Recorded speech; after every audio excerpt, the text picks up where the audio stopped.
When I think of Paul Gorman's leadership, the words that come to mind would be excellence. I would think of a humble pride and compassion. Paul, what you've achieved in your career for helping children, it's remarkable. I think you are spectacular. And you have certainly done so much for us. You should be proud of your accomplishments here. When I think of Paul's leadership, I think of a determined man who is a visionary, sees things from 30,000 feet, but is able to manage things much closer. I think Paul is the kind of leader that makes a better person out of you. Paul's amazing. He's the most humble person I've ever met. He had a great record in Reading. When I met him, I said, wow, he's amazing. But he's so humble. There should be a Paul Gorman humility index. He's the best. He's a great leader. He made it one of the best Ys in the country. Well, I think the big focus for me was a lot of people are going to go there for free. And people won't know who they are. We're 300-400 kids are going to that great program every day of the week for zero. And that was Paul Gorman's message. And that sunk with all the donors. I don't really think Paul is retiring. I think he's playing us for that. I think he's already got plans for what his next step will be, possibly in the non-profit area. I mean, he's invested, like all of us that are getting on in age, he's invested time, energy, and his own credibility in developing those relationships.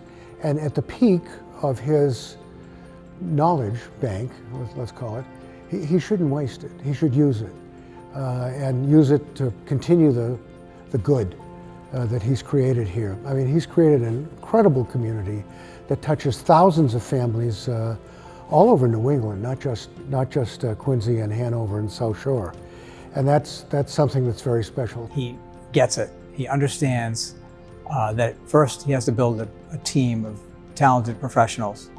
And then he does what not everyone does, and that's he stands back and lets those professionals do their best work.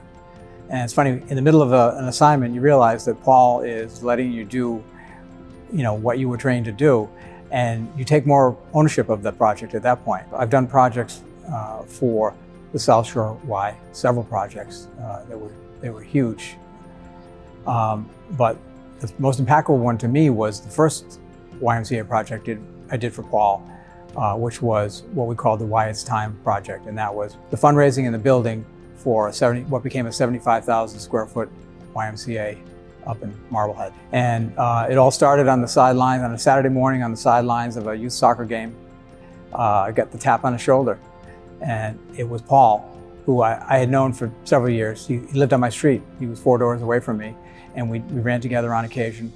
But here was Paul asking me very politely if I'd like to help him out in this whole project to build a new YMCA. My family has been involved with our YMCA movement here since 1892. My great-grandfather signed the original charter.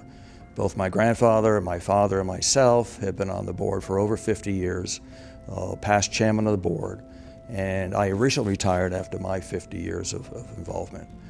I have worked with the 2 previous CEOs before we hired Paul, and I have just been so happy with Paul's leadership, his reach out to the community, the involvement of major donors and friends of our organization here. To me, his greatest impact is the Hale Family Y in Quincy. I had the privilege of serving as the building committee chairman with him during that whole process. Immediately had a huge vision for what that should be and what that could be. Paul said to me the first time I met with him one-on-one, said, "We're not making this smaller, we need to make this bigger."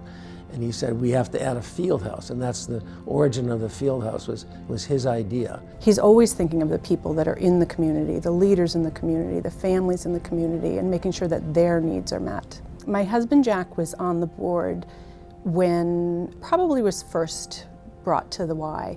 Over time, we learned that my husband had Alzheimer's. And when he got that diagnosis, it really changed our family's world. Everything changed.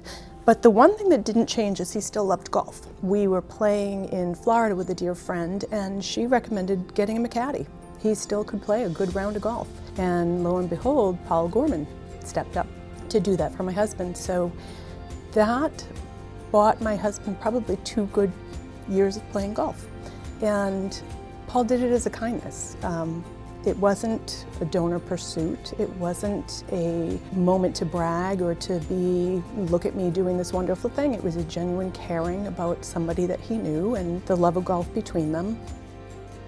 Retiring before you're maybe ready to retire, when you still could probably stay in the game, is a unique experience that you need to find a place to fill the gifts you still have to give.